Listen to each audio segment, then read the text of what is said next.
Hello बेटा, हम chapter 5 presentation of data पढ़ रहे थे। उसमें हमने प्रेजेंटेशन ऑफ डेटा के डिफरेंट फॉर्म्स को पढ़ा कि हम टेक्सचुअल प्रेजेंटेशन करते हैं डेटा की और टेबुलर प्रेजेंटेशन करते हैं। टेबुलर प्रेजेंटेशन को हमने सीखा। आफ्टर दैट हमने कंपोनेंट ऑफ अ टेबल देखा कि एक टेबल जो है उसके क्या क्या कंपोनेंट्स होते हैं, जिसमें हमने table number, title, head note, stubs, caption, body of the table, foot notes and sources के बारे में डिटेल से पढ़ा था। आज जो हम पढ़ेंगे वो हमारा टॉपिक है features of a good table. एक गुड टेबल जो होती है उसके क्या फीचर्स होते हैं, और we can say guidelines for construction of a table. और एक जो टेबल आप कंस्ट्रक्ट कर रहे हो उसके लिए आपके लिए क्या क्या गाइडलाइन होनी चाहिए जिनको आप फॉलो करें ताकि जो आप टेबल बनाएं वो आपकी अच्छी बने। ठीक है, तो आज हम पढ़ेंगे features of a good table कि जो एक अच्छी टेबल होती है उसके क्या फीचर्स होते हैं। Construction of a table depends upon the objective of the study. जो आप टेबल बना रहे हो उसका जो कंस्ट्रक्शन है वो डिपेंड करता है कि आपका जो स्टडी का ऑब्जेक्टिव है वो क्या है। It also depend upon the wisdom of statistician. जो स्टैटिशियन जो है उसकी इंटेलिजेंसी पे भी डिपेंड करता है कि वो टेबल किस तरीके से कंस्ट्रक्ट करता है। ठीक है, तो जो टेबल जो बनती है वो सबसे पहले तो आपकी स्टडी का क्या ऑब्जेक्ट है उस बेस पे आपकी टेबल को बनाया जाता है। और एक जो बनाने वाला है दैट इज स्टैटिशियन, क्योंकि स्टैटिकल डेटा को कौन यूज करता है? स्टैटिशियन। तो उसकी जो इंटेलिजेंसी है उस पर भी डिपेंड करता है। There is no hard and fast rules for the construction of a table. हालांकि ऐसे कोई हार्ड या फास्ट रूल नहीं है कि हम ये कह दें कि ये वाले रूल अगर फॉलो हो गए तो जो आपकी टेबल जो है वो अच्छी होगी या फिर अच्छी नहीं होगी। ऐसे कोई रूल बनाए नहीं गए हैं। However some important guidelines should be kept in mind. लेकिन जब आप टेबल बनाते हो तो कुछ इम्पोर्टेंट गाइडलाइन है जो आपको अपने माइंड में रखनी चाहिए। These guidelines are features of a good table. यही गाइडलाइन है जो एक गुड टेबल की फीचर्स भी हैं। These are as under. ये जो हैं ये इस तरीके से है आपकी। सबसे पहले है कॉम्पिटेबल टाइटल। आपका जो टाइटल है वो आपके स्टडी के ऑब्जेक्ट के अकॉर्डिंग होना चाहिए। Title of the table must B compatible with the objective of the study. जो आपका स्टडी का ऑब्जेक्ट है वैसा ही आपकी टेबल का टाइटल होना चाहिए। मीन्स ऐसा नहीं होना चाहिए कि आपकी टेबल का टाइटल कुछ और है और टेबल में डेटा कुछ और है, तो वो कन्फ्यूज़न क्रिएट कर देंगे। इसलिए जो आपका टाइटल जो है वो सेल्फ एक्सप्लेनेटरी होना चाहिए, जो अपने आप को एक्सप्लेन कर दे। टाइटल को पढ़ते ही आप जो रीडर है वो ये अंदाज़ा लगा ले कि ये टेबल जो है इसमें किससे रिलेटेड डेटा है। ओके, तो जो टेबल का टाइटल जो है वो कैसा होना चाहिए? Self explanatory. ठीक है, the title should be placed at the top centre of the table. और आपको पता है कि जो टाइटल जो होता है वो कहाँ पे होता है? जो टेबल है आपकी उसके टॉप पे और टेबल के सेंटर पे आपका टाइटल होना चाहिए। Then first point is compatible title. जो आपकी टेबल का टाइटल है वो आपके ऑब्जेक्टिव ऑफ स्टडी के अकॉर्डिंग होना चाहिए। Next is comparison. It should be kept in mind that items which are be compared with each other are placed in columns and rows close to each other. This facilitates comparison. जो आपने data अपनी table में show किए हैं वो किस में होंगे? क्या तो रोज में होंगे या फिर कॉलम्स में होंगे। तो जो आपके डेटा जो हैं वो प्रॉपरली इस तरीके से आपको प्लेस करने चाहिए ताकि उनका कंपैरिजन आप कर सकें। ठीक है, आपके जो डेटा हैं वो इस तरीके से आपकी टेबल में अरेंज होने चाहिए ताकि आप उनका इजीली कंपैरिजन कर सकें। फॉर एग्जाम्पल हमने ये टेबल ली थी, इसमें हमने डेटा जो थे हमारे वो हमने डाले, BA first year, second year and final year के डेटा डाले। कॉलम्स में हमने नंबर ऑफ स्टूडेंट को सब हेड बनाए उनके, बॉयज़ एंड गर्ल्स करके। तो हम इजीली कंपेयर कर सकते हैं कि किस क्लास में बॉयज़ कितने हैं एंड गर्ल्स कितनी हैं। इजीली कंपैरिजन हो सकता है कि जो आपकी फर्स्ट ईयर क्लास है और सेकेंड ईयर क्लास है उनमें जो टोटल ऑफ स्टूडेंट हैं वो किस में ज़्यादा हैं, किस में कम हैं।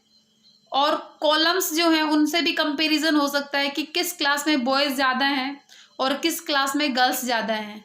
तो इस तरीके से जो आप डेटा प्लेस करेंगे, अरेंज करेंगे आपकी टेबल में, रोज एंड कॉलम्स में, वो आपके इस तरीके से अरेंज होने चाहिए ताकि आप इजीली कंपैरिजन कर सकें।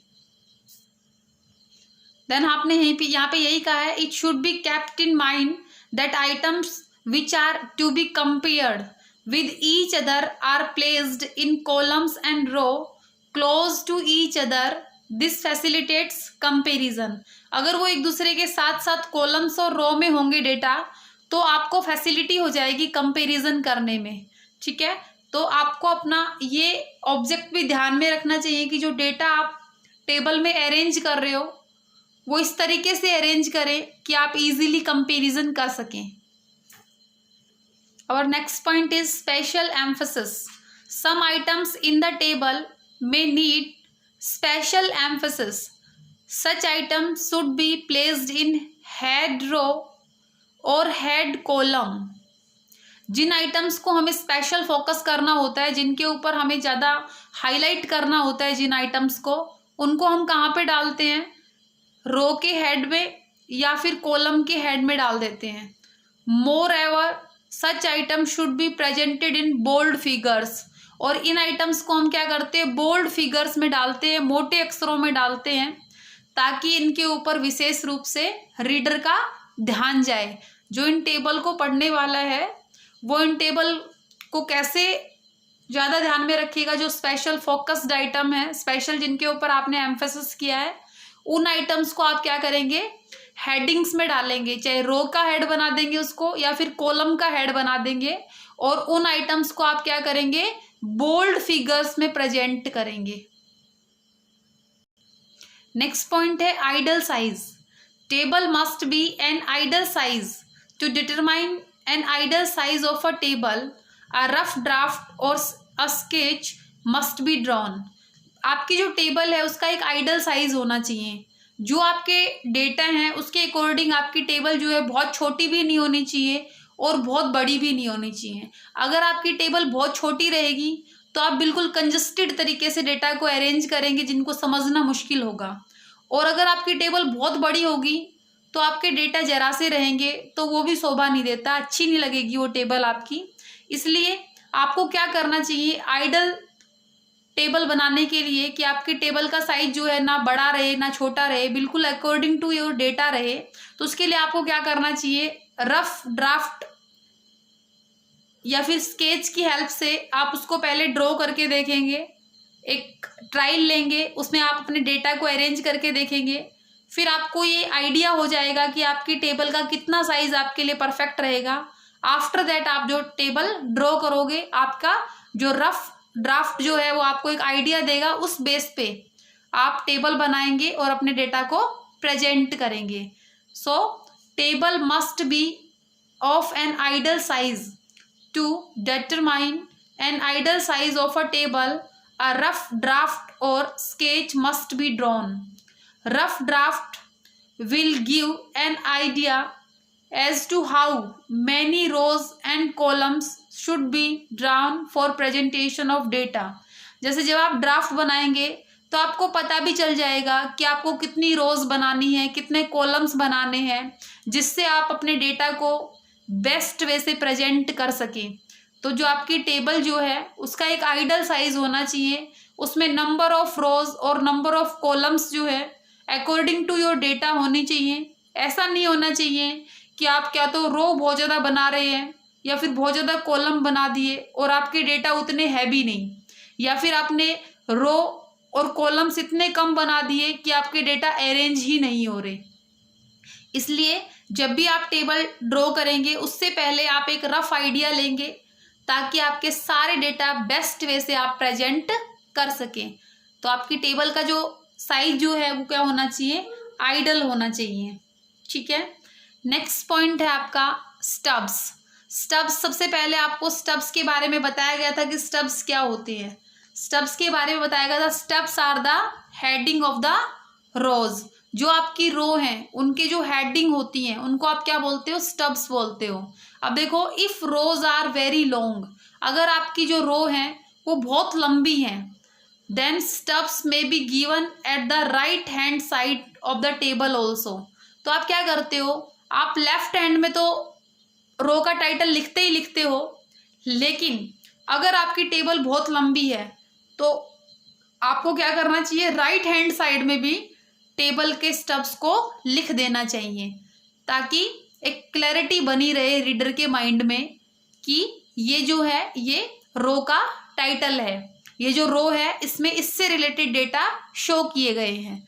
ये कब होता है, जब रो बहुत ज़्यादा लंबी होती हैं। अगर बहुत ज़्यादा लंबी नहीं है तो अगर आपने वन टाइम स्टब्स को शो कर दिया तो वो इनफ है, लेकिन अगर आपकी रो बहुत ज़्यादा लंबी है तो आपको क्या करना चाहिए, लेफ्ट और राइट हैंड दोनों साइड आप क्या करेंगे, स्टब्स को लिखेंगे।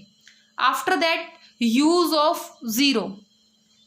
यूज ऑफ जीरो में देखो बेटा, use should be, zero should be used only to indicate the quantity of a variable. Zero हमेशा तब यूज होनी चाहिए टेबल में जब आप क्वांटिटी की बात कर रहे हैं। ठीक है। फॉर एग्जाम्पल आप 10 को यूज कर रहे हैं, 100 को यूज कर रहे हैं, 20, 200 को यूज कर रहे हैं, तब आप जीरो का यूज करेंगे। लेकिन it should not be used to indicate the non availability of data. लेकिन अगर आपके पास डेटा अवेलेबल ही नहीं है वहां पे तो आप जीरो का यूज नहीं करेंगे। If the data is not available, अगर आपके पास डेटा अवेलेबल नहीं है, it should be indicated by NA means nothing else. ठीक है। और हाइफन साइन का यूज करेंगे आप। ठीक है। आप क्या करेंगे, हाइफन साइन, इस तरीके से आप क्या करेंगे, डैश दिखा देंगे उस जगह पे। ठीक है। तो आपने क्या, यूज ऑफ जीरो जो होती है वो जस्ट टेबल में कब नोट करते हैं, जब आपको एक वेरिएबल की क्वांटिटी को शो करना है। अगर आपके पास डेटा की अवेलेबिलिटी नहीं है तो आप जीरो का यूज नहीं करेंगे, क्या तो आप N.A लिखेंगे। ठीक है। या फिर आप क्या लिखेंगे, हाइफन साइन का यूज करेंगे। नॉन अवेलेबिलिटी हो गया और हाइफन साइन। ठीक है। इस तरीके से आप जीरो के यूज को अवॉइड करेंगे जब आपके पास डेटा की अवेलेबिलिटी नहीं होगी तो। ठीक है। N.A का मतलब क्या होता है, नॉन अवेलेबिलिटी। ठीक है। और हाइफन साइन का यूज करेंगे। नेक्स्ट है आपका हेडिंग्स। जो हेडिंग्स होती हैं, heading should be generally be written in the singular form. जो आपकी हेडिंग्स रहेंगी आप उनको सिंगुलर फॉर्म में प्रेजेंट करेंगे। For example, in columns indicating goods the word good should be used. ठीक है। आप अगर मान लो कॉलम्स में गुड्स दिखा रहे हो तो आप गुड्स का यूज नहीं करेंगे, आप वहां पे ओनली गुड लिखेंगे। मीन्स जो आपकी हेडिंग रहेंगी वो सिंगुलर फॉर्म में रहेंगी। ठीक है। जो आपकी हेडिंग्स रहेंगी वो किस में रहेंगी, सिंगुलर फॉर्म में रहेंगी। तो आप गुड्स ना लिखने की बजाय क्या लिखेंगे, गुड लिखेंगे। नेक्स्ट पॉइंट है abbreviation. Use of abbreviation should be avoided in the headings और sub heading of the table. आपको एब्रीविएशन का यूज नहीं करना चाहिए, मीन्स शॉर्ट फॉर्म्स का यूज नहीं करना चाहिए। Short form of the word such as GOVT, government की जगह पे आप क्या यूज करते हो, GOVT। आपने यूज कर दिया M.P, मॉनेटरी पॉलिसी। ठीक है, etcetera should not be used. इस तरीके से आपको क्या नहीं करना चाहिए, शॉर्ट वर्ड्स का यूज आप नहीं करेंगे। मीन्स अगर गवर्नमेंट है तो पूरी स्पेलिंग आप लिखेंगे। मॉनेटरी पॉलिसी क्या होती है, जो अपनी इकोनॉमी है उसमें जो मनी की सप्लाई होती है उस सप्लाई को कंट्रोल करने के लिए जो हमारा सेंट्रल बैंक है उसके द्वारा जो पॉलिसी अपनाई जाती है दैट इज मॉनेटरी पॉलिसी। तो अगर मॉनेटरी पॉलिसी को आप शो करेंगे टेबल में तो आप पूरा मॉनेटरी पॉलिसी लिखेंगे। m.p नहीं लिखेंगे, ठीक है। तो ये आपको ध्यान रखना चाहिए कि जो आप टेबल जो है उसमें एब्रिविएशन का यूज नहीं करेंगे। Also such signs as ditto should not be used in the body of the table. कई बार क्या होता है, हमारे पास डेटा जो होते हैं वो सेम होते हैं, इन्फॉर्मेशन जो होती है वो सेम होती है, तो हम क्या कर देते हैं, इस तरीके से कर देते हैं, ठीक है। तो हम डिटोज का यूज भी नहीं करेंगे टेबल में, ठीक है। आपको ये कहा गया कि आप शॉर्ट फॉर्म्स का यूज नहीं करेंगे और जो डिटो होती है उसका भी यूज आप नहीं करेंगे टेबल में। नेक्स्ट है बेटा फुट नोट। फुट नोट आपको पता है टेबल के नीचे आप लिखते हो फुट नोट को। Footnote should be given only if needed. Footnote तभी दिया जाना चाहिए जब जरूरत होती है। However if footnote is to be given it must bear some asterisk mark. आपको क्या लगाना चाहिए, एस्ट्रिक मार्क मतलब क्या होता है, जो लिटिल स्टार होता है ना वो आप वहां पे यूज करेंगे corresponding to the concerned item. जिस कंसर्न्ड आइटम को आप फुटनोट में शो करना चाहते हो उसके ऊपर आप क्या लगाएंगे, लिटिल स्टार लगा देंगे, ठीक है। उस लिटिल स्टार को क्या बोलते हैं, एस्ट्रिक मार्क्स, ठीक है, मार्क। नेक्स्ट है बेटा यूनिट्स। यूनिट्स में क्या होता है, units used must be specified above the columns. क्या होती है, जब भी आप यूनिट्स का यूज करते हो तो आप कहाँ पे लिखते हो, जो कॉलम है उसके ऊपर आप लिख देते हो। If figures are very large, अगर आपके फिगर्स जो है वो बहुत लार्ज हैं, यूनिट्स में be noted in the short form.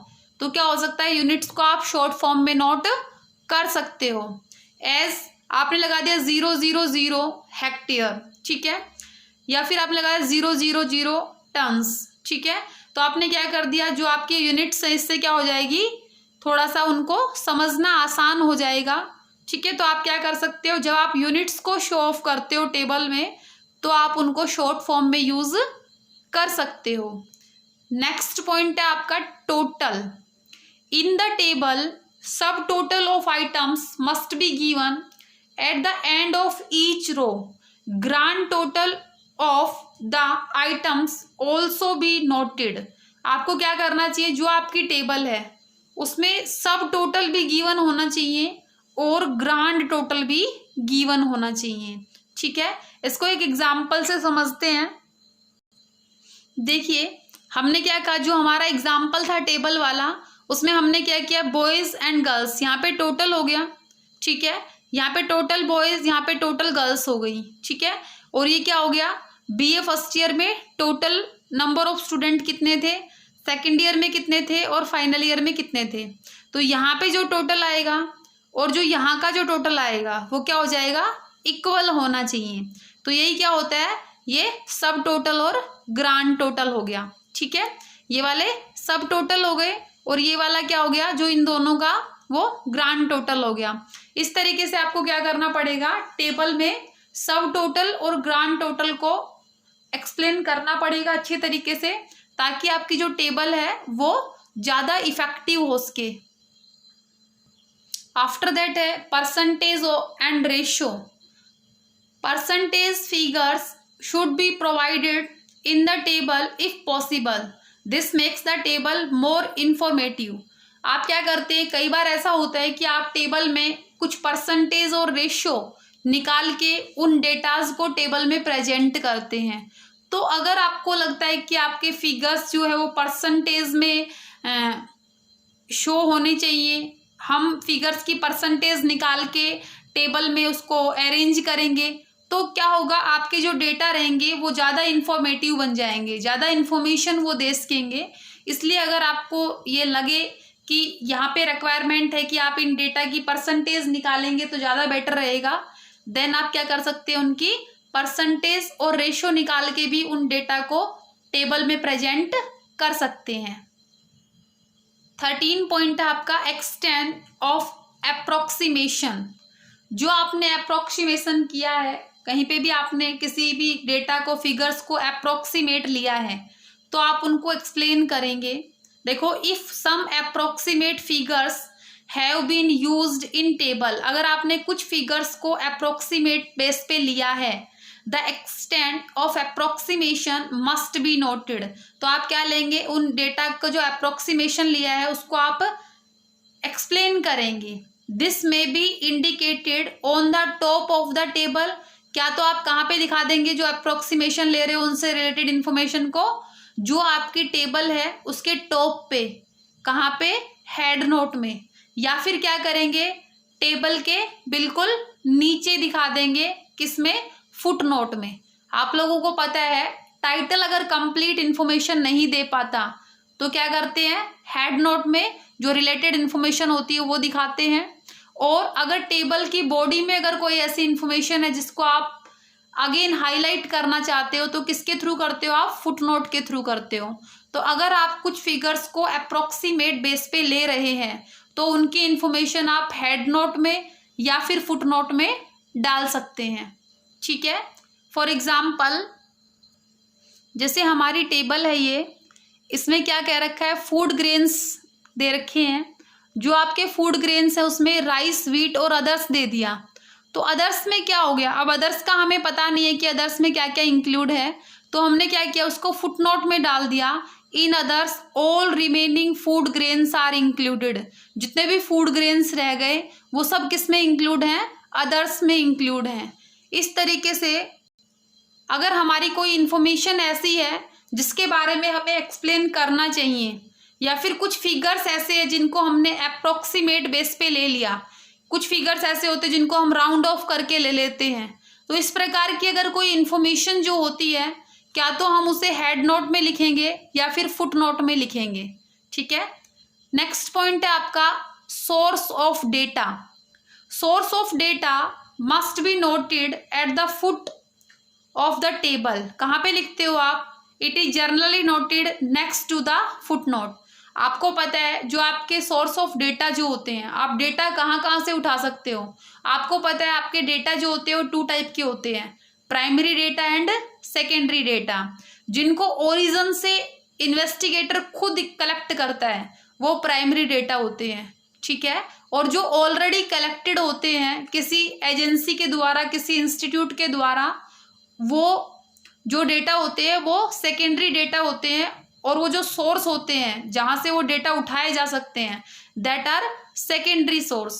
तो अगर आप सेकेंडरी सोर्स से डेटा उठा रहे हो तो आप क्या करेंगे, डेटा के सोर्सेज को शो करेंगे, प्रेजेंट करेंगे, कहाँ पे, जो फुट नोट के नीचे आपका सोर्स दिया होता है उसमें आप ये दिखाएंगे कि आपके जो डेटा जो हैं वो किस सोर्स से आपने कलेक्ट किए हैं, ठीक है। नेक्स्ट है साइज ऑफ कॉलम्स। जो आपके कॉलम्स हैं उनका जो साइज है, size of columns must be uniform and symmetric. आपके जो कॉलम्स हैं उनका जो साइज है वो सेम होना चाहिए। ऐसा नहीं है कि एक तो बहुत बड़ा कॉलम है और एक बहुत छोटा कॉलम है, ठीक है, क्योंकि आपकी जो टेबल है वो ज़्यादा अट्रैक्टिव लगेगी अगर आपकी रोज और जो कॉलम्स हैं उनके बीच में जो डिस्टेंस है वो इक्वल है। तो आपका जो साइज ऑफ कॉलम है वो यूनिफॉर्म होना चाहिए, सिमेट्रिक होना चाहिए। Now 16th point, ruling of columns. Columns may be divided into different sections.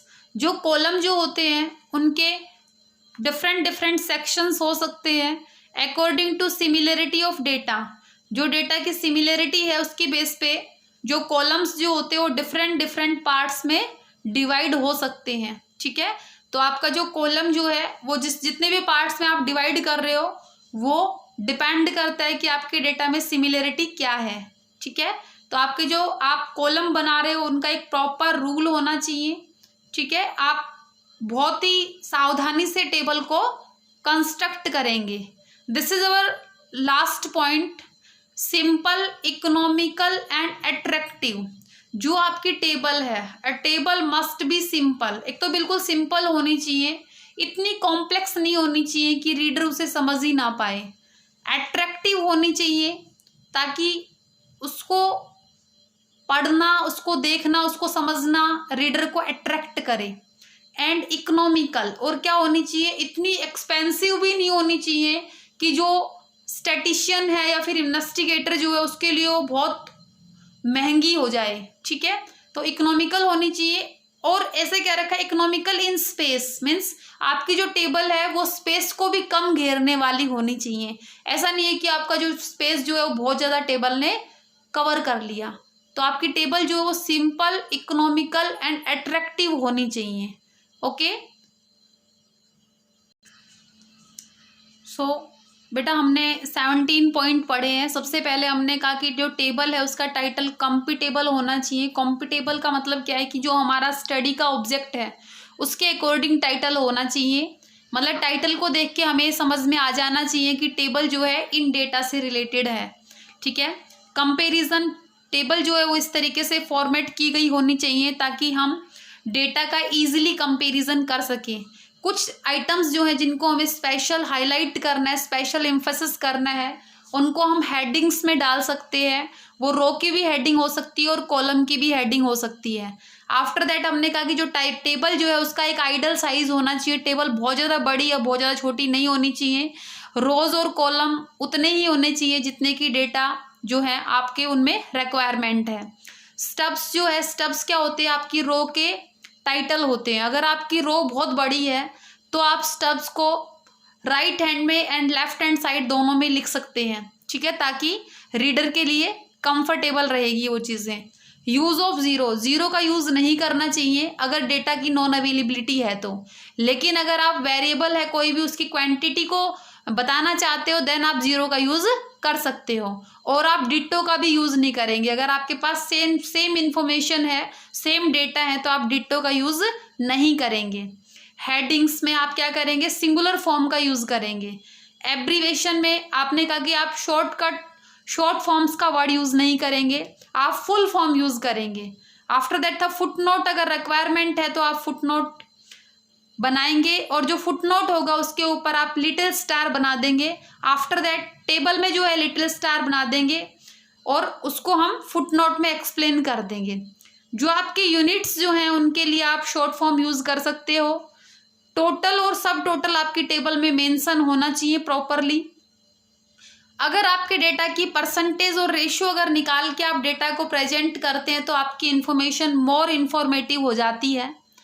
अगर आपने अप्रोक्सीमेशन बेस पे आपने फिगर्स को लिया है, कुछ फिगर्स को अगर आपने अप्रोक्सीमेट बेस पे लिया है तो आपको उसे एक्सप्लेन करना होगा, चाहे तो हेड नोट में या फिर फुट नोट में। आफ्टर दैट आप डेटा के सोर्सेज को लिखेंगे कि आपने डेटा कौन से सोर्स से लिए हैं। आपकी जो कॉलम के जो साइजेस हैं वो प्रॉपर होने चाहिए, यूनिफॉर्म होने चाहिए। रूलिंग ऑफ कॉलम, जो आप कॉलम के लिए रूलिंग कर रहे हैं वो भी आपकी प्रॉपर होनी चाहिए। And at the last table जो है वो सिंपल, इकोनॉमिकल एंड अट्रैक्टिव होनी चाहिए।